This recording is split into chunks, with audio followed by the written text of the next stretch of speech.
अस्सलामुअलैकुम दोस्तों और साथियों, उम्मीद है आप लोग खैरियत से होंगे। आज की इस वीडियो में हम बात करेंगे बड़ी आंत का कैंसर या बड़ी आंत का सरतान, जिसको इंग्लिश में कहते हैं कोलन कैंसर, कोलोरेक्टल कैंसर या बाउल कैंसर। तो ये इसकी अहमियत कितनी है, क्यों इसके बारे में बात करना चाहिए। पूरी दुनिया में जो कैंसर्स की तादाद है उसमें ये तीसरे नंबर पे आता है और इसमें कितने ज़्यादा लोग मुब्तला होते हैं इस खौफनाक बीमारी में, इसका आप अंदाज़ा यहाँ से लगा लें कि 2020 में 19 लाख नए केसेस सामने आए। और दुनिया के देखें, सबसे पहले आप ये समझें कि जो बड़ी आंत है जिसको हम कोलन कहते हैं, वो काम क्या करती है। जब हम स्टूल पास करते हैं, पखाना करते हैं, फीसिस करते हैं, यानी जो हमने खाया है, जब वो हमारा जिस्म को छोड़ देता है तो उससे पहले वो जिस बड़ी आंत का में या आंतों के गट्स के जिस पोर्शन में रहता है तो उसको हम बड़ी आंत या कोलन कहते हैं। इसके जो बुनियादी काम हैं, एक तो ये वो खाना जो इस हालत में आ चुका हो कि इसके बाद इसने हमारे जिस्म को छोड़ देना है, तो उसमें से पानी को खींचती है ये आंत ताकि पानी बाहर ना जाए और आपको पानी की कमी ना हो। उसमें से इलेक्ट्रोलाइट्स जैसे पोटेशियम और कैल्शियम उसको अपने अंदर वापस खींच के खून में लेके जाती है ताकि आपको नमकियात की कमी ना हो जाए। उसके अंदर से विटामिन को खींच लेती है ताकि आपको विटामिन की कमी ना हो जाए। और इसी तरह से उसके अंदर ये जो कोलन है, ये बड़ी आंत है, इसके अंदर कुछ बैक्टीरिया होते हैं जो आखिरी चोट मारते हैं, ज़रब लगाते हैं ताकि ये जो चीज़ अब बाहर जा रही है इसके अंदर कोई काम की चीज़ ना चली जाए कि हमने जो खाना खाया था अगर इसके अंदर अभी कुछ एनर्जी है तो वो इस खाने को मज़ीद तोड़ते फोड़ते हैं और इस टूट फूट के बाद इसमें से जो भी अच्छी अच्छी चीज़ें वो खींच लेते हैं और बाकी को फिर आखिरी जो काम है इस आंत का कि जब तक ये जिस्म से बाहर नहीं निकलती तो वहाँ पे थोड़ी देर के लिए स्टोर करती है या रोकती है और फिर इसमें कुछ मूवमेंट्स आती हैं इस आंत में और ये पुश कर देती है इसको हमारे जिस्म से बाहर। तो ये हैं इसके काम, बुनियादी काम। तो कोलन कैंसर जो है वो किन लोगों में ज़्यादा होता है। सबसे पहले तो मैं आपको ये बताऊंगा कि दुनिया में 3 ऐसे मुल्क हैं जहाँ पे सबसे ज़्यादा बड़ी आंत का कैंसर पाया जाता है। उसमें एक हंगरी है, एक स्लोवाकिया है और ये दोनों यूरोप के, यानी जो सेंट्रल यूरोप है तो उसके ये ममालिक हैं जिनके बॉर्डर एक दूसरे से मिलते हैं। लेकिन यूरोप का ही एक और मुल्क जिसको नॉर्वे कहते हैं, जो स्कैंडिनेवियन कंट्री है कि थोड़ा सा इनसे दूर है लेकिन यूरोप के अंदर ही है।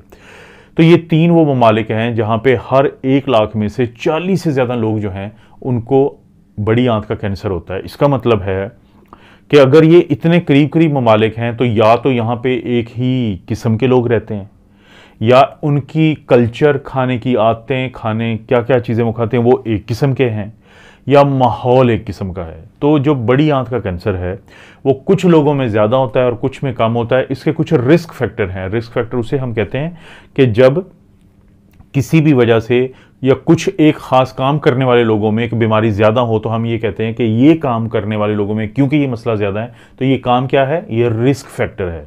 तो बड़ी आंत का जो कैंसर है, अगर हम उसके रिस्क फैक्टर की बात करें तो उसमें स्मोकिंग शामिल है, यानी जो लोग सिगरेट पीते हैं, इसी तरह से वो लोग जो शराब पीते हैं। दूसरे नंबर पे अल्कोहल है। तीसरे नंबर पे है कि इन्फ्लामेटरी इंटेस्टिनल डिजीज़ेस के जब आपकी आंतों की इन्फेक्शंस होती हैं तो ये भी एक रिस्क फैक्टर है। इसी तरह से ओबेसिटी या मोटापा जो है ये भी एक रिस्क फैक्टर है कि जिन लोगों को ओबेसिटी होती है, मोटापा होते है तो उनमें ये कैंसर ज़्यादा होता है।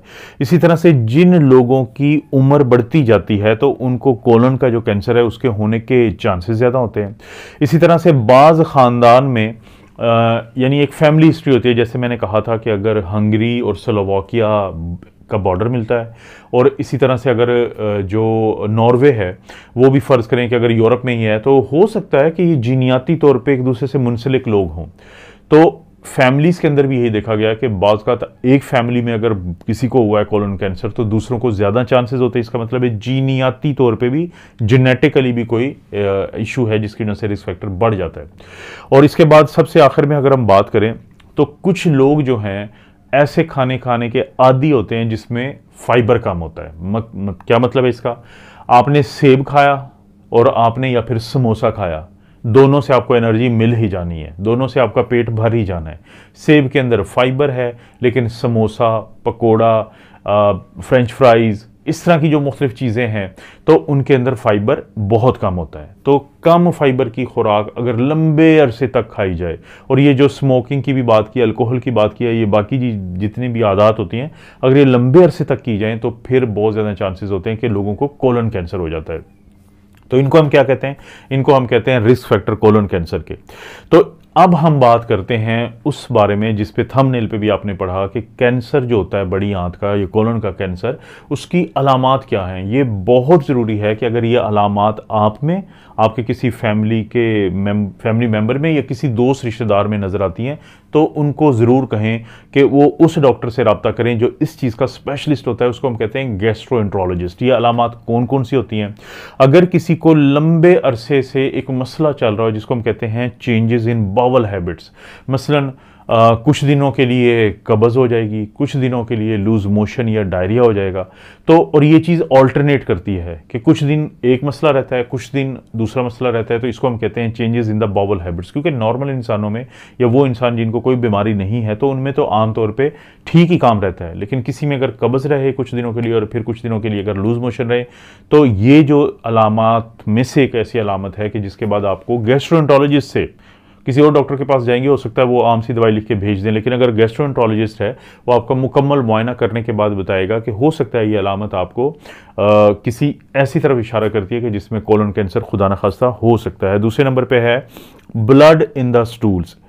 देखें, आपका जो स्टूल होता है उसमें खून नहीं होना चाहिए। अब हो सकता है कि आपको नज़र ना आए, लेकिन होता यह है कि बाज़ औक़ात उस किस्म का खून आता है इसके अंदर जिसको माइक्रोस्कोपिक कहते हैं। यानी एक टेस्ट होता है जिसको हम रूटीन स्टूल एग्जामिनेशन कहते हैं। तो माइक्रोस्कोप के नीचे ये देखा जाता है आपका जो पखाने का हिस्सा है, स्टूल का हिस्सा है, फीसिस का हिस्सा है। तो अगर वहाँ पर रेड ब्लड सेल या खून मिलता है तो फिर कहा जाता है कि आपके पखाने में खून आ रहा है।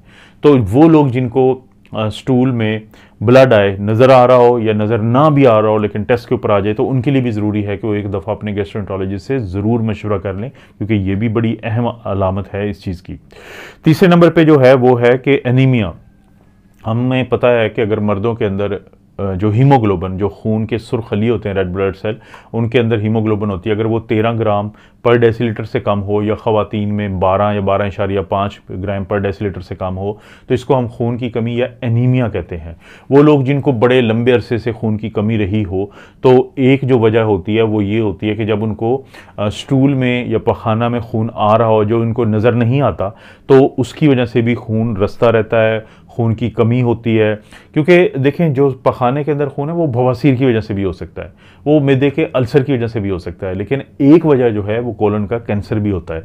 तो वो लोग जो खून की कमी या एनीमिया का शिकार हों लंबे अरसे के लिए, तो वो एक दफ़ा गैस्ट्रोएंट्रोलॉजिस्ट से बात कर लें कि क्या मुझे कोई ऐसा टेस्ट करवाना चाहिए कि जिससे मुझे ये पता चल जाए कि कहीं खुदा ना खास्ता मुझे ऐसा कोई मसला तो नहीं है, ख़ासतौर पर वो लोग जिनकी उम्र ज़्यादा हो। इसके बाद चौथे नंबर पे जो एक अलामत आती है उसको हम कहते हैं क्रॉनिक एब्डोमिनल पेन। वो के क्रॉनिक कहते हैं हमेशा जो चीज़ लंबे अरसे के लिए चल रही हो। देखें, अक्सर लोगों को जब बुखार होता है तो मैं उनको एक बात समझाता हूँ कि जो बुखार है वो बीमारी नहीं है, वो आपके अंदर एक इम्यून सिस्टम है, मुदाफ़ती निज़ाम है, जिसने एक आपको इशारा किया है कि अंदर कोई वायरस है, बैक्टीरिया है, कोई मसला है जिसकी वजह से बुखार है। इसी तरह की एक जो बताने की कोशिश आपके जिस्म ने जब आपको करनी है वो है कि वो एक दर्द करता है कि कोई गड़बड़ है। वो लोग जिनको लंबे अरसे से पेट का दर्द रहता हो, तो ये भी एक अलामत हो सकती है कि इन्वेस्टिगेशन की जाए, तहकीक की जाए, मुआयना किया जाए गैस्ट्रोएंट्रोलॉजिस्ट के ज़रिए कि कहीं आपको कोलन का कैंसर तो नहीं है। इसके बाद सबसे आखिरी जो अलामत हो सकती है या अलामात में से एक हो सकती है वो होता है वेट लॉस, वज़न की कमी। देखें, वज़न दो तरीके से कम हो सकता है। एक तो ये है कि आपने डाइटिंग की, आपने इरादतन अपना वज़न कम किया, इंटेंशनली आपने वज़न कम किया, वो तो समझ में आती है। लेकिन एक होता है जिसको हम कहते हैं अनएक्सप्लेन्ड वेट लॉस, कि आपका वज़न कम हो रहा है और आपने कोई कोशिश भी नहीं की। तो कैसे पता चलता है? ये दो तरीके से पता चलता है। एक तो होता है कि आपको जो आपके मिलने वाले होते हैं, जो हमेशा से आपको मिलते रहे, आपके रिश्तेदार, दोस्त, बहन भाई, वो आपको बताना शुरू करते हैं कि आपका वज़न कम लग रहा है। यानी यू आर लूजिंग वेट। दूसरा ये तरीका है कि आपको खुद कैसे पता चलता है कि आपके जो कपड़े होते हैं वो ढीले ढाले हो जाते हैं। अगर आप शलवार कमीज़ पहनते हैं तो आपको लगता है कि ये तो बिल्कुल लूज़ हो गया है। इसी तरह से आप अगर पैंट शर्ट्स पहनते हैं तो तब भी आपको पता चलता है। तो जब भी आपको ऐसा वेट लॉस होगा जिसको हम कहते हैं कि बगैर किसी वजह के है, तो ये भी एक अलामत हो सकती है कोलन के कैंसर की। अगर ये अलामात एक से ज़्यादा आप में पाई जाती हैं, और जैसे मैंने आपको कहा कि आपको उस डॉक्टर से बात करना चाहिए जिसका ये काम है, जो इन इशारों को समझ सकता है, उसको हम कहते हैं गैस्ट्रोएंट्रोलॉजिस्ट, जो माहिर होता है मैदे का, आंतों का। अब वो हो सकता है कि जब अगर उनको शक पड़ता है कि हो सकता है इसकी तहकीक करनी चाहिए, तो एक बड़ा ही बुनियादी और अहम टेस्ट है कोलन के कैंसर की तशखीस के लिए, उसको हम कहते हैं कोलोनोस्कोपी। कोलन मैं आपको बता चुका हूँ कि बड़ी आंत को कहते हैं। बुनियादी तौर पे इसके 3-4 हिस्से होते हैं कि एक असेंडिंग ऊपर जाती हुई कोलन होती है, एक ट्रांसवर्स यानी कि पैरेलल या इस तरह वाली जो कोलन होती है, आप पिक्चर में भी ये देख रहे हैं, और एक होती है डिसेंडिंग कोलन कि फिर जो नीचे की तरफ आ रही है, तो बड़ा एक हिस्सा है। तो नीचे फिर सिग्मॉइड है, रेक्टम है। तो कोलोनोस्कोपी क्या मतलब है? स्कोपी कहते हैं देखने का अमल, कि कैमरा डालते हैं और एक यानी डाली जाएगी तार, ट्यूब, उसके एंड पे जो आखिरी सिरा है वहाँ पे कैमरा होगा। उस कैमरे से जो डॉक्टर है, गैस्ट्रोएंट्रोलॉजिस्ट है, वो खुद देखेगा कि अंदर कोई गिल्टी तो नहीं है, अंदर कोई ऐसी चीज़ तो नहीं है कि जो खुदा न खास्ता कैंसर की तरफ इशारा कर सकती है।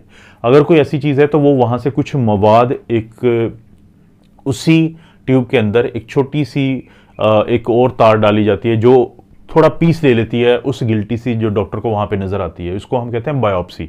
फिर उस मवाद को माइक्रोस्कोप के नीचे देखा जाता है और ये देखा जाता है कि ये नॉर्मल है, ये सोजिश वाली है, इन्फ्लेमेटरी है, या खुदा न खास्ता कैंसर है, और कैंसर है भी तो कितना ख़तरनाक कैंसर है, मैलिग्नेंसी कितनी है, तो इस बारे में पता चलता है। तो इसलिए ना ये बुनियादी सी बात थी कि कोलन का जो कैंसर होता है उसकी अलामात क्या हैं। और अलामात से पहले मैंने इसीलिए आपको बता दिया ताकि आपको अहमियत का अंदाज़ा हो कि देखें पूरी दुनिया में अगर एक साल में 19-20 लाख लोगों को ये हो गया है, और पूरी दुनिया में जो कैंसर पाए जाते हैं उसमें तीसरे नंबर पे ये है, तो ये जो बीमारी है ये आपकी तवज्जो की तलबगार है, हकदार है कि आप इसके बारे में ज़रूर देखें।